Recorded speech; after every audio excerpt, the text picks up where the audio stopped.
Jen Mall, and welcome to Nurse Connect. I am an RN and a board-certified nurse coach. I believe that connecting with others is essential to living a happy and fulfilled life, and that sharing our stories not only helps us to heal ourselves, but also helps others by inspiring hope and optimism. I am so grateful to share stories of these incredible nurses on their journey, and I encourage you to find a way to share yours too. Thanks for listening in. Hey, welcome everybody back to Nurse Connect. I'm Jen Mall, and I'm super excited to have Andrea Jacobs. I almost said Perry. Andrea Jacobs with me here today, one of my longtime friends, ED Educator, co-person. I don't know, we've been together in so many different roles. I'm super excited to finally have you on. So welcome. Yeah, happy to be here. Thank you. Yeah, absolutely. So I'd love to start. I mean, I certainly know you very well, but I would love for our listeners to get to know you a little bit better. If you could just maybe start, how did you get into nursing? Kind of what is your path been to now? Yeah. So I don't love telling my story of how I got into nursing because I'm a very atypical sounding story. You know, so many people got into nursing. They wanted to help people. They had family that were sick and they took care of them, and they're very altruistic. And I feel really horrible when I say that. I grew up loving science. I excelled in science in school. And my goal originally was to get into forensics. I thought it sounded interesting. And I've been doing this for long enough that this was pre-CSI. You know, Okay. I had other reasons that I was interested by it. But when I started college, I found out that I was going to need probably a master's degree in chemistry. And even though I liked science, I didn't love chemistry enough to even get a bachelor's degree in it. So then I sat down and I'm like, well, I need to be able to get a job. I want to be able to get a job with a bachelor's degree. But I still have this idea about forensics. So I could do like forensics and nursing or forensics and psychology. And then, well, if I do those, I have to get at least a master's with psychology. Okay, I'm going to get a nursing degree. That's how I'm going to do it. Awesome. And my mom was a nurse. My aunt was a nurse, but I didn't absorb anything from them. My mom didn't talk about it a lot. So somehow I just landed on nursing. And to be honest, I hated every single moment of nursing school. And I feel like there's probably a lot of other people that did as well. And I really floundered through it. Like school had always been easy, but this was really tough to form these new connections and these new ways of processing information. But then I got to do some clinical time in the ER, and I finally was like, oh, good, there is a place that I can get a job. And so that was, I finished that back in 2005. So I've been a nurse now for 19 years or 18 years. And my background is really all ER. So started in the ER and have been there ever since. Though I don't really like to call it the ER anymore. I'm really a believer in ED because it's not an emergency room. It's an emergency department. So got started, realized instantly that I was in over my head and was terrified. Started doing a lot of studying and preparing, and then got my CEN, which didn't really help me feel much more prepared, but at least a little bit better. Then my mom went back to school to get her master's in nursing. And I'm like, well, if my mom's getting her master's, I can get my master's. And so I struggled though to find a master's I was interested in, but that was right about when the clinical nurse leader degree was developed. And that just really spoke to me because I didn't know. I was 3 years into my nursing career. I didn't know where I wanted to land, but I loved that it touched on informatics and research and, quality and process improvement. I'm like, this is perfect. And then I started to kind of see myself going in the education pathway, not just because I liked to help teach my peers. I did love that. I loved precepting. I loved teaching people the right way, showing them equipment, but I saw it as an opportunity to make things better. Absolutely. And because I can't see a problem and not try to fix it. Even in my personal life, which gets tiring. So started actually working with you because you were the educator of my department. And so started facilitating some education, developing some stuff. And then when you transitioned onto your next thing, I transitioned into your spot and did that for several years and loved it and got to make a lot of positive changes. And then when my life changed, it was time to move on to the next thing. And so but it's always been ER until now. Now I am a hospital educator. And so I manage all the things I did for the ER, but on a larger scale, but thankfully at a small facility. So it feels doable for the most part. But I am very much a dabbler in a lot of side things because my brain, I just need a lot of different types of things to fulfill me. And so I do have my full-time educator role, but I also lecture for a local college. I teach preparatory courses for certification exams. So I teach for the CEN and TCRN right now, both emergency nursing certifications.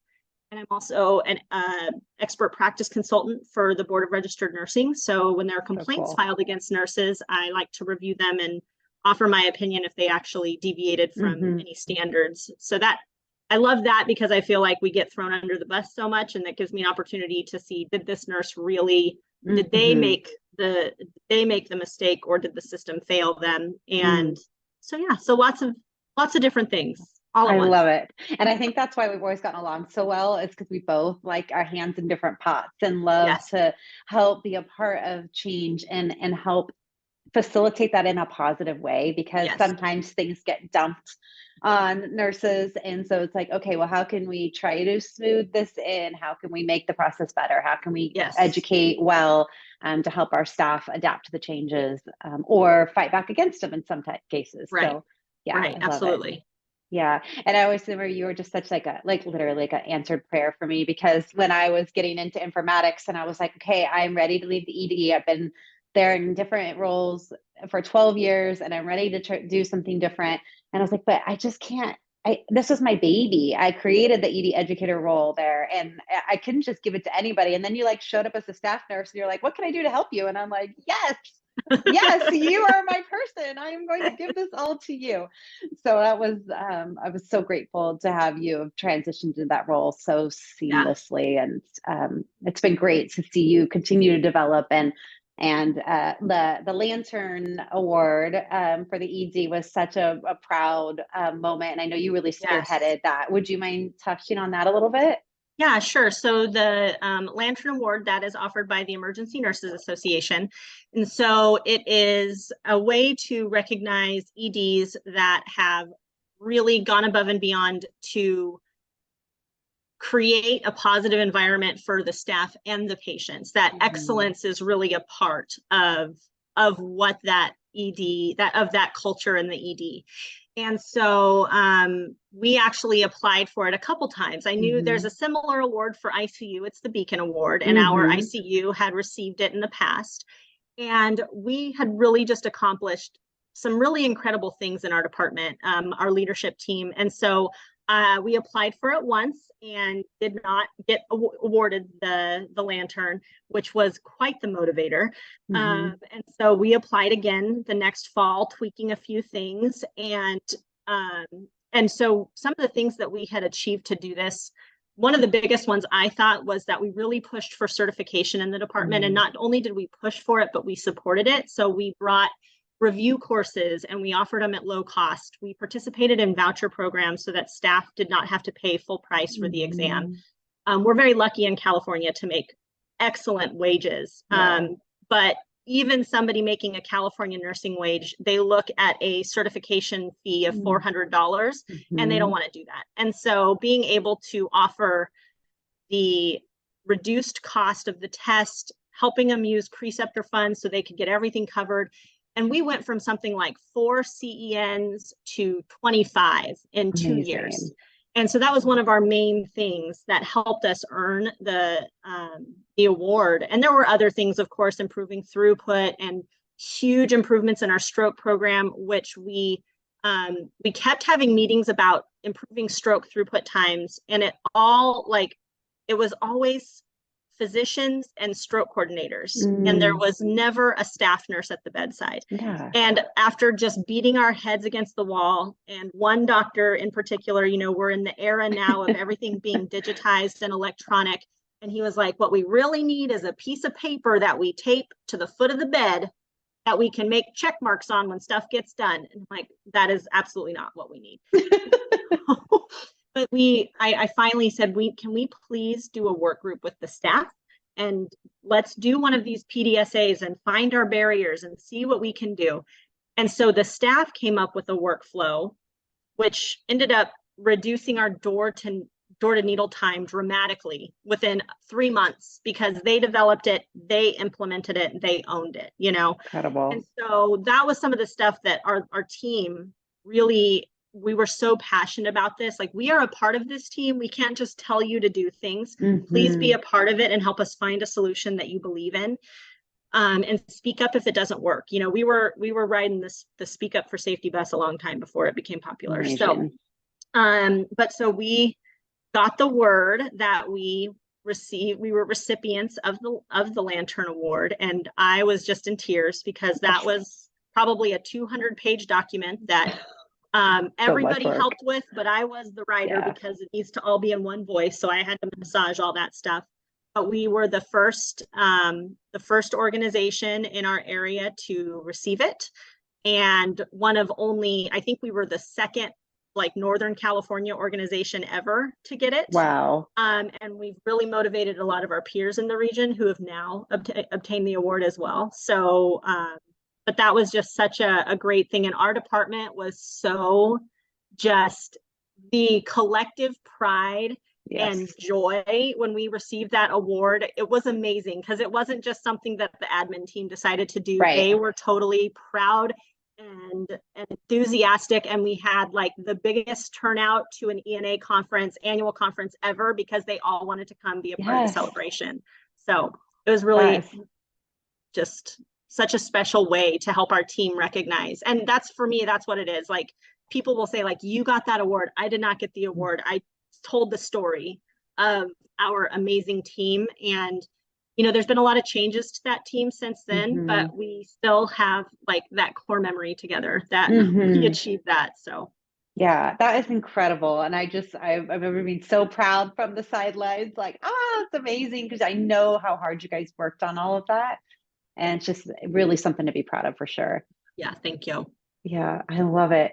And not on the same vein, but I just the compassion fatigue work that you do is really jumping out at me, because I think now, especially, that Lantern Award was before COVID, and you were doing compassion fatigue work before it was cool, before all the really, really bad burnout. We've had burnout and compassion fatigue for years, but you really kind of been a pioneer in this space. Would you mind sharing a little bit about how you started doing that and what kind of work you're doing in that space now? Sure. Yeah, I hadn't been a nurse for very long, and I was feeling just very overwhelmed, very negative, very angry often. I can just remember snapping at patients, being close to tears, just feeling so much, just such a high level of stress and anxiety. And I remember thinking, I can't do this my whole life. And this was 18 years ago. ER nursing was nowhere near as stressful then, even as it is now, Yeah. But I also, when I was a nurse, I graduated nursing school at 23 years old. I didn't have coping skills or anything, and I remember going to a nursing conference and hearing someone speak about compassion fatigue, and being like, oh my God, this is it. I'm giving constantly and not having any time to recharge my own batteries. No wonder I can't be nice to you. Nobody's been nice to me in a month, and I just was instantly I have to tell people about this. I have to, because it was not, nobody knew it at the time. It was not now it's almost become a catchphrase. It's almost as, it's almost now has almost a negative connotation as sometimes, where people are you're just going to say do self-care. Well, how am I supposed to do, but nobody knew what it was. And I went to the educators at my hospital and was I need your support. I need to teach this to everyone. And they were yeah, you do. And they helped me. This was a large hospital, had to have had, I think at the time they probably had at least 3,000 to 4,000 nurses. I think I held the class for 2,000 of them as this, at the time, 25-year-old. And I'm I don't know. I'm going to tell you how you need to have life skills. Sorry, but I've been lecturing on it to multiple audiences kind of since then, but it's really morphed. And so it started off with being about like, you know, you need to make sure you get out on walks and find the things that make you happy and garden and do these other things. And I'll tell you that over the past few years, um, I think but even before COVID, like when I noticed that I was having trouble in my role as an educator, I was really having trouble maintaining boundaries because I wanted to help anybody that wanted help. And if there was something that came up that was not okay with me, that was like, this is going to cause problems, this is not safe, I had to do something about it right then, you know? And so I was really losing my separation of myself from the job. You know, that was the only place, like there was only work, Andrea. And so that had already happened, and it was impacting my relationships because I was always agitated. And then COVID happened, and I had to make my own kind of self-limiting decisions. And I realized that the first thing you have to do is be comfortable with setting boundaries, and with so hard. And not only the boundaries, but like respecting yourself. And I feel like I see so many people in our profession that don't respect themselves enough to stop the things that are happening that shouldn't be, whether it's a physician that's talking down to you or a patient that is berating you. You know, I just see so many people that apologize in those situations instead of like, I'm not, you know what, we're going to need to take a break and come back to this conversation because this is not conducive, you know? And so I used to focus a lot on what are the self-care things you can do? And now I focus on like, remember your why, you know, why are you in healthcare? Why is this important to you?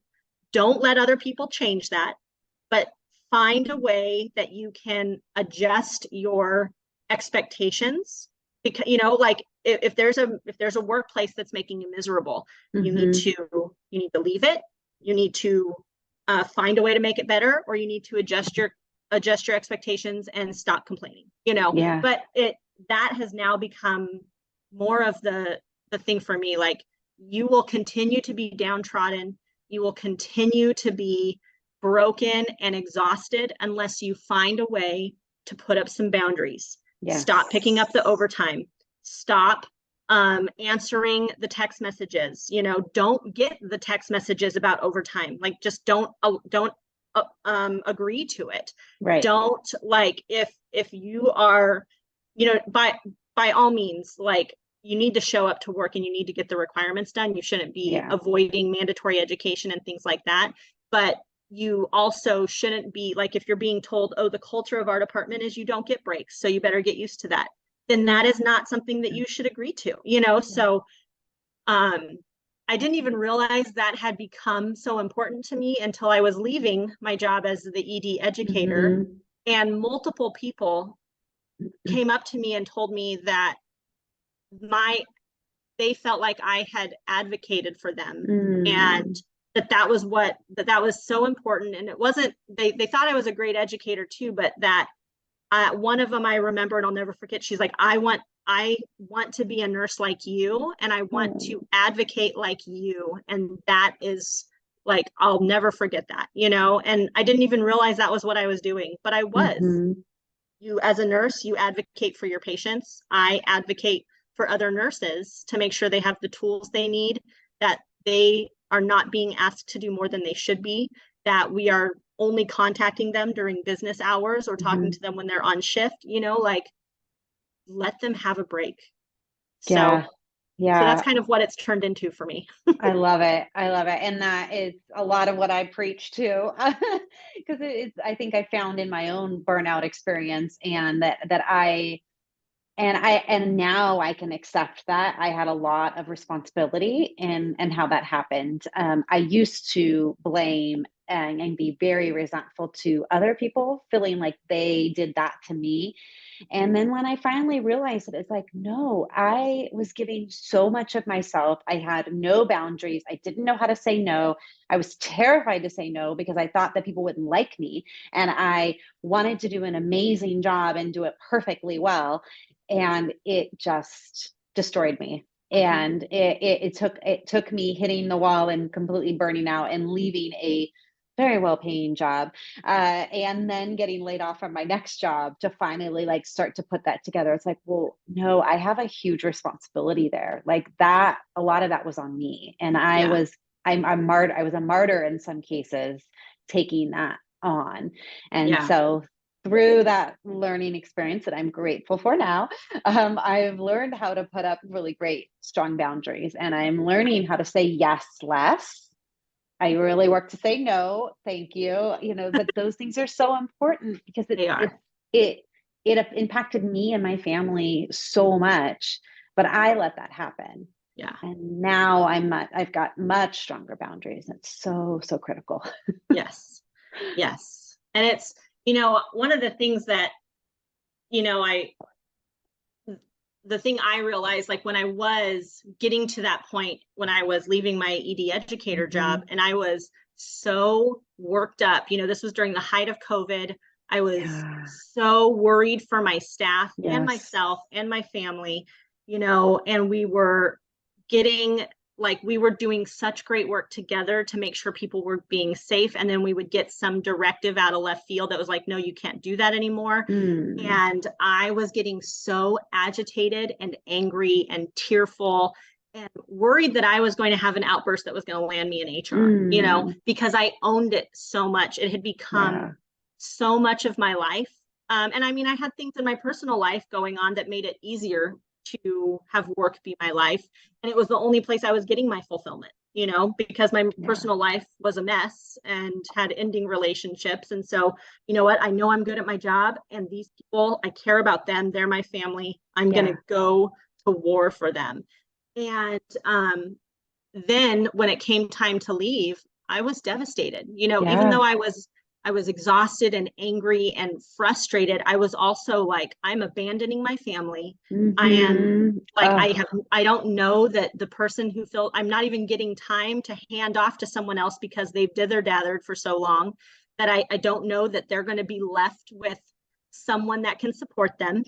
But I just had to be like, I can't worry about it anymore.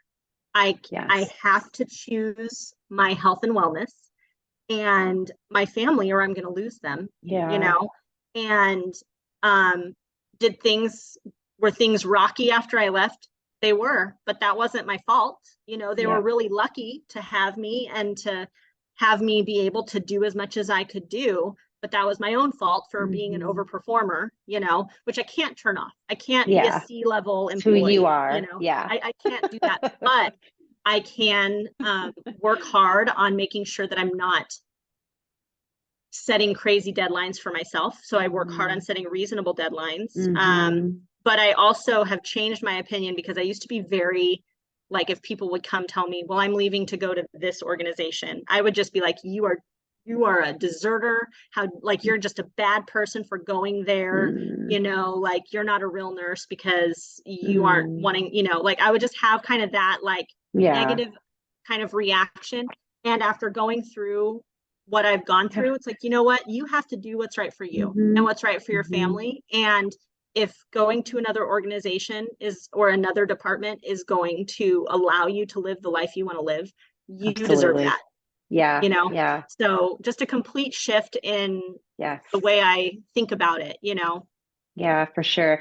I got a little teary-eyed when you were talking about your departure, because I felt the same. I felt that abandonment, that guilt, the shame, the failure. Like, I was a failure because I couldn't make it work. I couldn't fix myself to make it work. And so I just felt that really deeply. But also I had that same shift. It's like, it's out of my hands now. Like, I can't control what happens. They're going to be fine without me eventually. It's going to be hard. And it is hard. And even still years later, I'm sure you still get these, like, we miss you. And I'm like, that feels really good. I miss you, but not the job. I don't miss the crazies, the craziness. But I miss the people. But it is hard to make that transition, especially when your identity is so wrapped up in that. And then, like, well, who am I now? What do I do now? And especially because I transitioned from, like, when I did leave it, I went from an educator and I hate saying just an educator, but I think people don't understand what educators do. Like my job was much more than teaching. I was policy and procedure and quality and improvement and supporting staff through a lot of things that they didn't feel comfortable going to management about, like there was a lot more to that job than just putting together some education, Sure. But I left it and went back to the bedside. And it was, on one hand, very relieving to be like, I just have to take care of my 4 patients. And I do my 12 hours and I go home, and like, this is kind of cake, but it also was very hard with all the knowledge I now had to be like, well, why aren't we doing this? And can I fix that policy and blah, blah, blah. Like, it took me like probably 2 years to decompress. And now I'm back doing it all. But, it was a definite, like, how do I slow myself down from this constant state of anxiety? And I know ER nurses are like, what kind of ER did you go to that it was less stress than what you were doing? And like, all I can say is, if you've not worked in a management or leadership role, you have no idea how much pressure and how many hats and how many like multiple directions you're being pulled in and at every time. With competing priorities and competing like ethics that really are challenging, and so being able to just worry about my patients was really nice. Good. And it was almost allowed you like kind of that healing to like step back, less responsibilities, less expectations, like literally your job's to come in and take care of your patients and leave. Like there's not expectations beyond that. And that is hard to make that shift, because I have done that too. And it's like, well, what am I supposed to do? So you kind of have to like figure out, okay, well, what do I want to do? What do I like to do? What do I not like to do? And you kind of have to explore and learn to like yourself or love yourself, appreciate it. Like you said, just kind of honoring yourself and what your needs are, but you have to slow down to actually listen. And that can be really difficult. Yes. Yeah. So what are some things that you do now to really, you talked about boundaries. Do you have a routine or practice that you do kind of consistently to kind of keep yourself, I don't want to say in check a little bit, but like a little bit more stable? Yeah. So a couple things, especially since I went back into my educator role, some things that I have held myself to pretty strongly because I was bad at them the last time I was in an educator role. When I come home, I stop checking my work email. So good. I do not work, like, unless I am scheduled to work from home, I do not work on projects after hours. Good. And it really helps that I have my 7-year-old stepson, because he doesn't let me get anything done. Too busy. But, but that has probably been one of my biggest boundaries is there is nothing as an educator that I need to reply to tonight, and so that has been a big one. I think another one has been I'm very empowered by my supervisor of, if anybody comes to me with a project besides her, they have to go to her for permission. Excellent. And so that really, and she's like, you don't have to be the one to say no. You can CC me and I'll say no. So nice. And that's amazing, because for so long, that is not the kind of leadership that I've had, So to be kind of fiercely protected from above is love really that. nice. Yeah. And I'm going to enjoy it as long as I possibly can. Good. And then I just, I have my ways in my personal life to make sure that I have me time cut out. So like I pre-schedule my chiropractor appointments, because with my insurance, I get a massage and an adjustment for a nice little bitty copay. So I get that at least every couple weeks. I have my massage membership where I go get a longer massage. I work in the garden. I ride my bike. I have kind of pre-scheduled Andrea time. Excellent. I just recently started a puzzle that I work on when my husband's at work and my son is gone. And so I have like these little things that are just for me. And that helps a lot. That helps a lot when I'm a fixer and I need to help you, whatever it is you want to get done. So sometimes I need to just not be involved in those things. Just be. Yep. So Yeah, so good. And you're also an excellent baker and jam yes, thank you. maker. Yes. State fair award winning. Yes. I Yeah, I love have that. a bat. I have so many figs right now that I got to do something with. So Oh, there'll be fig jam coming soon. But yes, that's also a big. I don't eat a lot of it because I already struggle to stay in my scrubs, and I'm not gonna upsize, you know. But I love to bake for other people and make the yes. jams and jellies, and so I love doing that. It's so therapeutic. That's great. That was one thing I had to find. I had to find hobbies because my hobby was fixing other people. Yeah. And so I realized that that was not healthy. And part of my burnout was like, well, I literally don't even know what I like to do. So it's the last few years I've been exploring. I love doing puzzles, specifically these wooden mosaic puzzles. So they're Mm, so beautiful, and they have like these carvings of different animals. They're just, I love doing that. And I love that's even really better to sit outside and do that.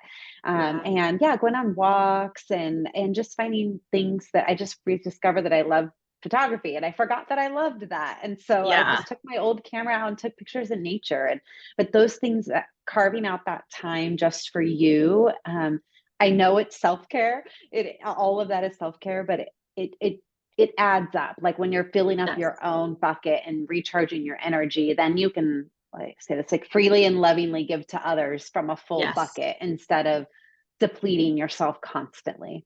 Yes. And I think, you know, as we get older, we have spouses, we have children, we have jobs, we have maybe old, aging parents that end up needing more from Mm-hmm. us, you know. And so Mm-hmm. I know so many of us are going through similar things where we do lose our sense of self because Yeah. we are doing so many other roles. You're in the Yeah. role of wife, the role of mother, the role of mother of daughter-in-law, the role of employee. You know, you are so many roles. Yeah. And like and then the American kind of culture is to just cut out, you know, well, you can sleep when you're dead, so just don't sleep, you know, but there's no Mm. room in the day to do anything for yourself. And if you do, you kind of feel guilty that you might be Yeah. neglecting someone else. And if you don't feel that way, I'm so jealous, but I I know know, that's how right? I feel. But Same. you know, it's interesting too what you said about like your hobby was fixing people. And one of the things I had to do too in the past couple of years when I was you know, healing from the work, I also kind of had to look at the friendships that I had and also Mm-hmm. some family relationships where it was like, man, all I do here is give, and I Yeah. never get anything back except feeling ugly or Yeah. yucky or, you know, unappreciated. And I'm too old for this and I got to let this Yep. go. And so in the last year, there are some kind of longtime friends that I've just been like, I'm just going to stop reaching out and Yeah. stop following you on social media because this only makes me feel bad. Yep. And I don't have space in my life for that anymore. And I'm going to Yep. focus on the good relationships that make me feel loved and supported. And like, I can walk away from that feeling refreshed and happy instead of like just worse about everything, you know? Yeah. So So important. amazing to still be doing that at 40, but Hmm. it happens throughout your life. Yeah, for sure. And I think it's this time of life when you start realizing, well, what is really important to me? Like Yeah. I'm now moving into the second half of my life. Do I want it to still be that way? Do I want to be drained all the time when I'm around certain people? Do I always want to be giving more than I receive? And not that it's about that, like keeping score and everything, but I think it's, you really start to reassess, like, it's just not worth it to me anymore. Yeah. Yeah. Oh, great. I love it. Okay, so as we're finishing up here, I would love to see if you have any, I know you've done a lot of work with new grads too and new ER nurses, but do you have any kind of words of wisdom as either whether they're new or experienced, but towards our nurse friends that we've given a lot of little tidbits here, but what would be kind of your like parting words today to them? I think um, my two kind of key things that I harp on a lot. Um, number one is that people will not respect you if you don't respect yourself. You Mm-hmm. know, so especially I feel like it happens more with people that are newer in the role, but if you let someone walk all over you, they talk down to you, whatever else, it's just going to keep happening. And you don't deserve that. And so you have to respect yourself first in order to get the respect from others. That doesn't mean you have to be a cocky jerk, but you have to like, you know what? I just asked a question, and maybe we can talk about it later, you know, but just something. But that's number one. And number two, and it's because it's a lesson that I've been working on my whole life, is being aware of your emotional state, but not reactive. Oh, yes. You know, because reactivity is what leads to responses that make us ashamed and guilty, you know? And so if you know that you have a hairpin trigger, or you have things that you're very sensitive about, you got to do work and practice. You know, what is my response going to be when, okay, I know I've got this guy that likes to use racial slurs. If anybody except a white person takes care of him, and I am Hispanic, what is my response going to be when I walk in there and he calls me a name? You know, like you have to be aware, but not reactive. And it's something that has cost me a lot in my life because I'm so reactive. And so I work on that all the time. And it can make your life a lot better if you figure out how to not react in ways that make you feel crummy. Yeah. Oh, it's so good. And as I've committed to mindfulness practices consistently over the last year, that's been an area that's really improved for me, because I'm more of an emotional reactor. Like, I mean, I'll cry, or like I get angry, and I'm like, I don't want to react that way. And so it's allowed me to like slow, so that I can actually pause and take like a breath before I respond. And I can choose, do I want to respond, or do I not want to respond, or how do I want to respond? But before, instantaneous. And so that's been a really nice side effect of being much more mindful in my day-to-day life and doing breathwork practices and stuff. That's really helped. It makes such a difference, you know, in your personal life, in your professional life, and, you know, and in your ability to regulate your own emotion and your own sympathetic nervous system surge, you know? Yes, for sure. For sure. All right. Well, thank you, Andrea, so much. This has been so great to chat with you more today. And I know our friends will get a lot out of the combo we had. So thank you. Thank you. Thank you so much for having me. Absolutely. Bye. Bye.